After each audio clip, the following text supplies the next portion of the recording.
Welcome back to the show. The lead attorney for the trucker convoy in Canada, he is Keith Wilson, back with us. Keith, it's so terrific to have you back on. So this isn't over, but there's criticisms that this is an illegal blockade of trade routes. What do you say to that?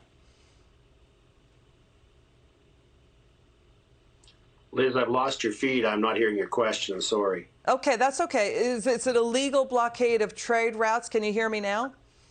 Yes, I can. Okay, so that's a criticism that this is an illegal blockade. What do you say to that? Well, you know, the protest that's occurring here in Ottawa is about restoring freedoms and ensuring that our Constitution is respected and stopping government overreach. And yet we see another example with the government bringing the unprecedented step of bringing in the Emergency Act of overreach yet again. And the truckers seem pretty resolved to stay here to ensure that Canadians' charter rights are respected. You know, we're hearing that the truckers say the protest will continue when every one of us, even if every one of us is handcuffed and thrown in prison. And, you know, the point is that January 2021, Trudeau himself called COVID passports and vaccine mandates, quote, extreme measures that could really divide the country. Now the Canadian Civil Liberties Association says this is an overreach.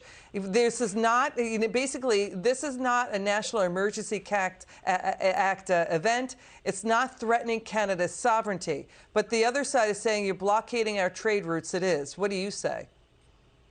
Well, the trade route blockage is occurring spontaneously.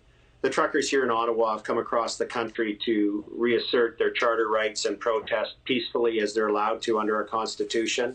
A number of those border blockades have been removed by the police, and it's troubling that the focus now is on the peaceful protesters here in Ottawa. I mean, we have jumpy castles for the kids. There's entertainment. It's a very festive environment as people have hopeful that our rights are going to get back. And here we have the unprecedented step of the government, the Trudeau government, bringing in these emergency measures and continuing to mass police. Has Trudeau ever talked to the protesters? Has he ever sat down with them to listen to their concerns?